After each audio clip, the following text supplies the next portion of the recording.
All right, and we're talking to the one, the only Melissa Lainn, health wellness coach, my Instagram bestie. You might not have known this, Melissa, but you're my Instagram bestie. Just super, super radiant wisdom female. Hello, and welcome to Talking to Creatives. Yay! Thank you so much, Ursula. It's such an honor to be here. You're my Instagram bestie as well. I mean, you just light up my feed. It's so nice. I think everyone's social media should just have people that inspire them on there, and you're definitely one of mine. So thank you for allowing me to be here today. Snap Instagram besties. So, okay, so I'm so honored to have you here. You're looking just gorgeous, absolutely gorgeous. And I wanna just start off with, I know a bit of your backstory, and you've come from city girl in the entertainment industry as a singer, and then you changed to a country girl, health and wellness coach, with this booming, beautiful career business you've created for yourself. And I'm so curious about this life you've created and this transition from the city to the farm girl. Can you tell us a bit more about that journey and that transition and how you created it? Yes, it was quite strange. I think not in my wildest dreams could I have thought that this would be my life, but it's because I was so used to giving over my power to other people that I realized at the age of 25 that I really had no contribution in anything that I was living. I absolutely loved singing. I still sing, but I didn't have to do it in the way that people told me I had to do it. And I didn't have to look the way people told me to look and live where everyone said, that's where you got to live if you want to make it. And so I went on this little journey where I wanted to discover myself. I thought I'm going to take 6 months and I'm just going to stop because I've been singing since the age of 9. And I got my first how could I say, paycheck for a show at the age of 12. And it just kind of snowballed from there. And then I was in the entertainment industry, fantastic. My whole motivation was, I just want to make people happy. I was surprised at how little it took to make someone so happy with one song, just connecting to them, writing a song that they feel says things that they didn't know. But I was empty inside, because my whole motivation was just giving, but I never learned how to actually receive as well. And then I got the opportunity to come to a farm of all places, which a city girl was like, what the hell? I'm just going to stay here for a while because it's quiet. No one can get to me and no one knows who I am. So I can determine the experience that I want to have with people, without any preconceived ideas. And it sounds so simple, but so many of us live at the age of 30, 40, 50, exactly where we grew up. And we see the people we went to school with, and we're around our families so much. We don't travel a lot, and we don't get out of our comfort zone enough to really say, have a new experience with someone, where it's just you in that moment, not a backstory. And that was quite powerful. And then I realized I don't want to go back. I don't want to go back. And it was a big moment. Like, so many people were angry at me. And my friends kept asking me month after month, so when are you over this little midlife crisis of yours? When are you coming back? And I was like, I'm not. I did that, but I don't think that just because I have a gift or just because it's something I used to do, I need to do it forever. I started really doing the inner work, working on my beliefs and trauma and my shadow side, if you could put it like that, and really looking at who is Melissa, discovering myself. And the more I discovered, the more I realized I don't have a freaking clue, because I think humans are so amazing. We can't really put a label on ourselves. But otherwise, I realized that I'm quite multidimensional. And for my entire life, I used to think that the only thing that I could do well was sing and write songs and make music. And that's such a limiting belief to put on yourself. Whether you say, I'm just a good mother, or I'm a really great daughter, or I'm really good at this job, or I'm a good speaker, or I can make really good food. That's limiting yourself in a way that you have no idea, because every decision you're going to make is going to reflect that. And you're missing out on so much that's inside of you. And so I literally went on a little discovery, and I was like, I am not going to put a time limit on my life. I'm not going to work 9 to 5 in the way that people say I needed to work. I'm not going to hustle. I'm going to read the 4-hour work week, and I'm going to try and apply that. And I'm just going to discover, because I'm not married. I have no kids. I have no one that's really dependent on me. I can take this time. And I don't think everyone has to do it as drastically as I could, because I came to a realization at the end that you have to figure out how to be you, how to create the life you want, how to become the person you want to be exactly where you are. Because I had to go back to that point. I had to make full circle and just go back to everything that I just wanted to leave and let go of and just break away from. And it never leaves you, because you take yourself with you. So if you want to create the type of life that I eventually created, where I found a passion of mine, the passion, not necessarily, because I'm still growing, I'm still evolving, I'm still learning, but for now, this is what lights me up. But if you want to get there, you need to be able to do that in your relationship where you are now. Start becoming that person where you are now, in the work you have, the family dynamics you have, the environment that you have, because otherwise it's just going to come back.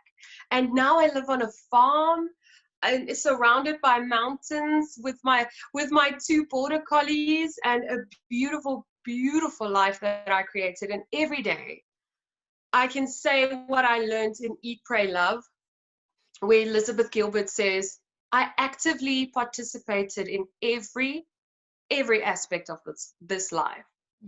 And I used to hear that and kind of feel a negative vibe when I say that, because there were so many things that I didn't like. Now I can sit here looking at my mountains, looking at my garden, seeing the sheep, seeing the birds, and say, yeah, I actively participated in this. And I like being a creator in more ways than just what I do, but actually like life. Life is my creation and the experience I want to have here. So it's quite fun. I would not have imagined this, and I think that's where miracles lie, where you can't imagine it. It's bigger than you. And what I love about your story is that it's not like the narrative of female moving to the farm after a man. I mean, that came later. I see him on your Instagram. He's gorgeous. It looks wonderful. But that's not your main narrative. But I also love, in my master's, that it was all about we become the stories we tell ourselves, and how we have so much more creative impact on it. That is such an inspiring story. Thank you. So now let's quickly take off on where you're at now. Apart from looking at the sheep, if you go look on your blog, you've got so much there. So we have coach. You are helping people, wellness coach. You've got this exciting blog. I love it. It's all about freeing people from food, healthy food tips, recipes, ideas. That is so inspiring. Then we have your online courses. We've got the podcast, which, oh my goodness, that podcast helped me through lockdown and all the 2020 missions, really. So you've created a lot, but I know it didn't happen overnight. You didn't just wake up and then you had all these things going. It's started with one thing and then went to the next thing. Can you tell us a bit more about that process, about starting the business? Where did you start? How did you start? And how did it grow and develop? Sure. I started with the coaching, and it was part-time. I had a full-time job while I started coaching, because I think what helped me a lot was my music industry background. I love the business side of the music industry. Absolutely. It's fascinating. And the resilience that you get there, and you play the long game in the music industry. That's just how it works if you really want to have a lasting career. And I kind of applied a lot of that to my health coaching. So I was fine having a 9 to 5 and doing that on the side and studying. And one of the things that I learned in the music industry as well is the more skills you have, the better, well-rounded product you can offer to people. So I still kept on studying, getting a meditation practitioner's certification, EFT tapping, all of those things, so that I can best help people. And then really getting to know the people you want to help. It sounds so cliche, but it's so, so important. So I really started just focusing on giving, serving, whether it's the Tanny in Woolies who I see is buying the wrong type of things, and I get into a conversation with her and I'm like, I've got a better wrap for you. I've got a better option than that for you. Let me quickly go and get it for you. To just friends and family and telling them, do you have something in your health and wellness that you're struggling with? Maybe I can help you for free. It doesn't have to be paid. I'm still learning. I'm still growing too, but just serving so much and really offering people more than the value that they give you. That's such a key principle. So if someone is investing money or time or whatever in you, you give them more than they invest. And it's like a principle that's just, there is no negotiation in my books. And when I feel I didn't do that, I will go back to that person and say, can I offer you this? Can I offer you that? I don't feel like I gave 150%.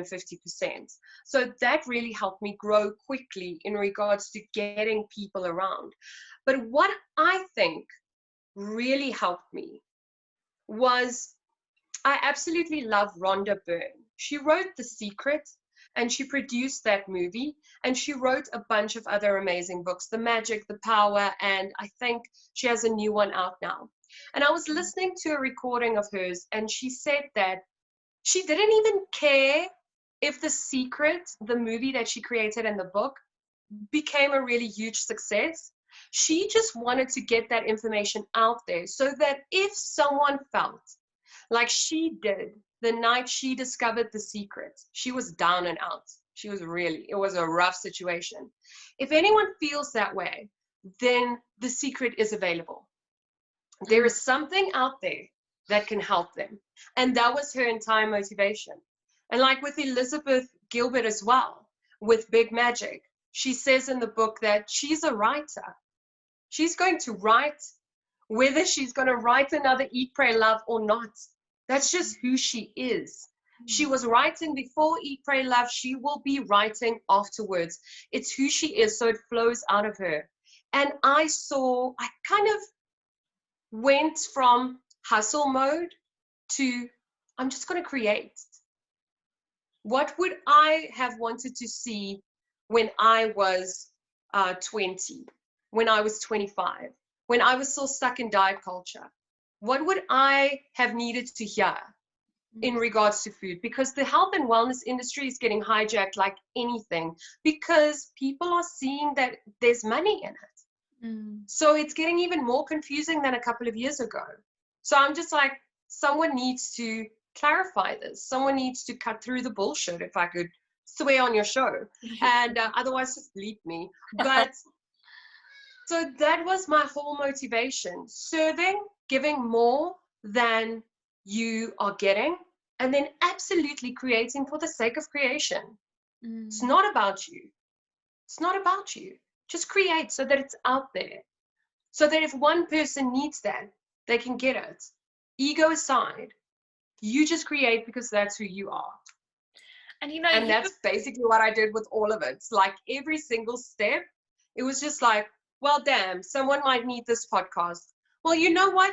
People might unfollow me for this post, but there's a girl out there not freaking eating and counting calories and living a miserable life. Someone needs to say that, as well as the courses. Breaking up with sugar, because sugar is really like a nasty ex-boyfriend who just comes back when you least expect him to. And then you're just in that cycle again. And I wanted to get that stuff out there so that I know people have the tools they need to take back their power when it comes to their health. You are preaching. You are so preaching. And I love that because, you know, you are there on a farm. You're on a farm. There's not like, you're not a city life. And yet you are so Mm. connected with so many people. You've like crossed all those boundaries. And that was such a big inspiration to me during lockdown because I was like, you know, on the farm, you're more isolated, but you're so connected. So we don't have to feel disconnected. And Mm. it gave me a bit of inspiration on that level. So thank you. Now Oh, I'm happy to hear that. I want to get into. Now I was like, I need to get a farm life. Farm life is just like sounds like the life. Oh, it's life. You cannot believe. It's crazy. No, it looks great on you. It looks fantastic on you. So Melissa, I want to ask you about your creative practices. How do you nurture your creativity? Because my internet connection is unstable. I might freeze. If I freeze, let me know. So, Okay. okay. So, what I want to know is you offer a lot. And whenever I'm on Instagram, I see like you're creating stuff, you're creating recipes. There's always you're always giving. There's always giving just on social media. So I'm like, this girl has got to have a way to nurture her creativity. So what are like the practical things that you do that nurtures your creativity and keeps your creativity going? Please share the wisdom. Yeah, that's a great question because I think it's going to be different for everyone. But I think you need to try out a bunch of things and see what sticks, just like health and wellness. But what I think really helped me, if I had to think in terms of creativity, and this is a girl who just thought she was creative in the sense of singing, writing songs, music, and she had to become creative in a completely different field, which was intimidating, and my mind played thousands of tricks on me on a daily basis. Imposter syndrome is not even like, I mean, I am there in the dictionary next to the definition. That's how I was a couple of years ago. And it still sneaks in. I just don't believe it anymore because I think one of the big things was I got to know me. So I did personality tests like Myers-Briggs. I did my human design. I read my natal chart in astrology, and I really got to know the energy that's in me, how my brain perceives the world around me, and maybe how I was designed. Whether it's true or not, I don't even care. It works for me at the moment. So I'm so okay with knowing what's going to work for me and what not, that I can be creative because I'm not pushing against myself the whole time. Mm. You can't be creative if you're at war with yourself the whole time. If you're constantly comparing yourself, constantly looking at other people, not for inspiration, but kind of just like it works for her, so I need to be that and do that, it's not going to work for you.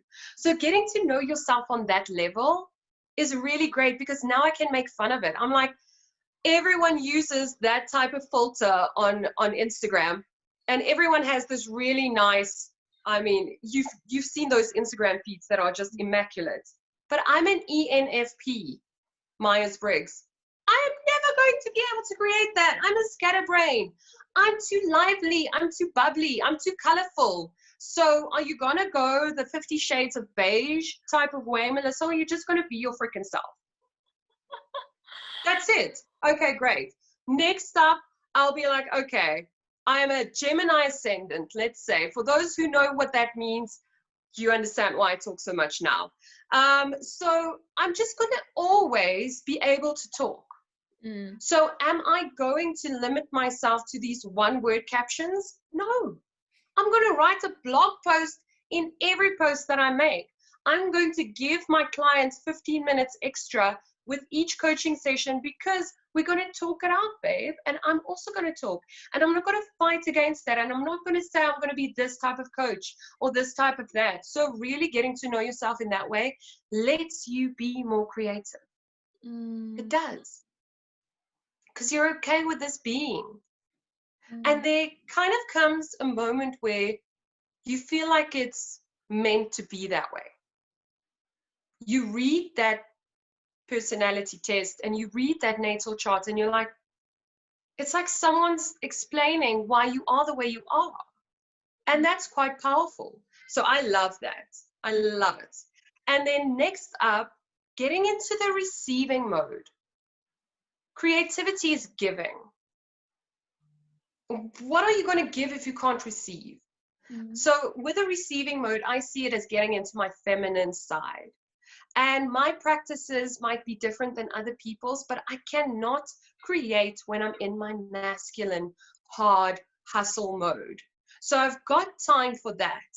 And I love like time blocking. I always give all of my clients a time blocking calendar. And I know in Times magazines and in Forbes, they said that that's the most accurate way that you can really plan your day, especially if you're a scatterbrain like I am. Time blocking. And then I'll have my masculine time till about 2. And then I'll leave time and days for creative work. Mondays, I don't do coaching. Mondays, I don't have any other things than just creating new recipes and doing interviews and chatting with friends and maybe going shopping or just sitting outside in the sun or whatever. But I allow myself time for that because I can't always do that on weekends because people keep you busy. Yeah. And when you're around people and they are living conditional lives, they're going to want you to be part of their conditional living to make themselves feel better. So you might have to morph into something that's not necessarily your higher self, just so that there are not fights in the family, or just so that you're not selfish and all of those things. So you're still not 100% you. And you can't create if you're not 100% you. So getting into that receiving mode of my business is not going to fall apart if I take a day to myself. Yeah. Even if it's a Monday. Especially if it's a Monday, you set the tone for your week. So get into that creative mode. What is it? Is it singing out loud? Is it painting? Is it walking around in your garden? Is it taking a really long bath? Is it calling up a friend and just chatting to her and just listening to her, receiving that? Is it connecting to people who really love you so that you take that in? Is it maybe crying, screaming into a pillow? Whatever it is, just opening yourself up so that whatever is in you can come out. You can't do that all stressed out and just focusing on the world around you and being in that type of masculine mode. That you do on other days. You hustle on the other days. And you create that. You absolutely create that. It's not something that happens. You have to trust yourself enough and have enough faith in this universe that you are in, that everything is going to work out for you and you have the right to create the life that you want. Big block for people. I can't take a day off, Melissa. Who says my business is going to fail just because you created the business in that way? I can't go away for 3 weeks because my business will just fall apart. You created that. So take responsibility that you created the type of business you don't want to have, and then start changing it. Just start changing it. Just start seeing everything will be fine. And then thirdly, absolutely, I think taking the time to create for the sake of creation. We always want to create, but I think especially millennials, we kind of feel like guilty if we're not busy making things happen, making the money, making an impact in the world, you know. So we kind of lace all of our creative time with it's still productive. It's not just creating for the sake of I'm going to create something and throw it away. I'm going to paint something and burn it. I'm going to make a video and never post it. I'm going to write a song, but I will never release it. It's just for me. And just getting into that creativity for the sake of creation, it just spurs on more creativity because we do this for people. We really do. If there was no one on earth, 10 to 1, we wouldn't make the painting, write the song, have the YouTube channel. We kind of want to do it because we know how connected we are to everyone. But we first have to give that to ourselves. We always do. So how are you creating just for you? I love creating food just for me. And then I'll be like, let me take a photo of this. And those recipes people love because it's so authentic. Yeah. I'll do breath work and then I'll say, this made me feel so good, so I need to share this. But if I didn't do that breathwork practice first, I won't have anything to share with people. And it's actually as simple as that. So those are definitely my top 3 things. Get to know yourself, and then get into the receiving mode and create for the sake of freaking creation. You'll be surprised. Yeah. I think that's a big block for a lot of people, is giving yourself permission to create. Like, and giving yourself permission to create bad, like to write something like bad writing, and to like take a photo of your food and it's just like, it actually looks kind of bad. But allowing that to grow, because if you don't allow it to grow, then you can't nurture. But listen, I need to do that Monday thing. It might not be a Monday for me, but like, I was like, that is brilliant. That is absolutely brilliant, because weekends do get, I always think weekends are time for creativity, but weekends have social things. So yes, thank you for that one. Now, I mean, Melissa, yes, we can chat forever.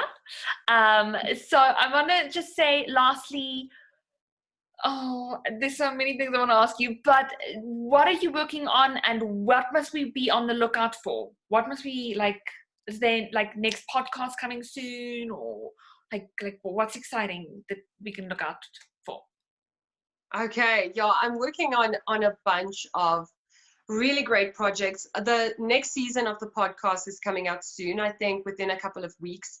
Then the Lifecraft podcast is going to have a new season. We're really going to focus in on having content that is going to teach you how to live life better, because we can't be what we've never seen. So it's so great just to talk to people who are these rich examples like yourself, because you were on there, just people living life in the way that's actually going to work in this day and age. Not like our parents taught us, not like the school system taught us, but people who are doing it, figuring it out and saying, this is actually what works in this century, with the technology, with the weirdness that is our lives right now at the moment, not fighting it, but just being immersed in it and making the best of it, because time is moving quicker. Things are changing so quickly, and we need to have the tools to go through that. And then next up, I'm so excited, the next round of the Live It program is going to be available. So that's my little love child. It's a 6-week group online coaching program where I help you ditch diets. We look at food, we do shopping together, we restock your pantry, we work on the inner stuff about why you binge eat, why you have disordered eating, where that comes from, and then lastly, how to actually live it, how to stop this whole diet mentality and live it, because even that word sucks. No one wants to die. You don't want to do that. You don't want to lose anything. It's such a lackful way of going through life, and you're never going to have food freedom if you don't look at those things. So I teach people that with guest experts like yourself, because I want to do this whole holistic program where people can finish that up and say, I don't actually need a diet ever again. And I don't need anyone telling me what to eat and when and how much and calorie counting and all of that stuff. I'm empowered. The food industry can't lie to me. Fitness influencers can't sell bull crap products to me. I know better. I took back my power when it comes to food and health. And then we're going to do the Breaking Up with Sugar program in the same way. We're going to do it with people, group, online. So it's not just going to be an online program anymore. We're going to do it where we're all going to go through those 10 weeks together, because sugar is such a harmful thing and people are struggling so much. And it's not just the sugar in the tea, it's the sugar in the hidden stuff, because people make money off of you. And so stuff like that. Very excited. Partnerships with great brands, and I can't wait. I'm really excited about this year. Retreats as soon as we can, small intimate retreats here on the farm where I'm sitting now, and workshops. I want to get to everyone as soon as we can, and it's safe to do. I can't wait to come on a retreat. So everybody, please follow Melissa. Melissa, quickly tell us your handles. Where can we find you? Instagram and the sorts? It's at Melissa_Lainn_wellness. So if you Google Melissa Lainn, you'll get all of this stuff. Brilliant stuff. Listen, thank you for your time. I'm honored to have had you here and for all your wisdom that you've shared and you've given so much. Thank you for giving to this channel. And keep well, honey. Thank you, Ursula, and thank you for creating this platform. It's amazing. You're also such a giver. So I'm so happy to have been here, and I hope that it blesses someone. And if anyone has questions, seriously, reach out to me. Social media is social in my world. I want to chat to you. I want to get to know you. Send me a DM, send me an email. I don't mind. It's not spammy at all. I love connecting. Oh, you're the best. You're the best. Bye, honey. Bye-bye.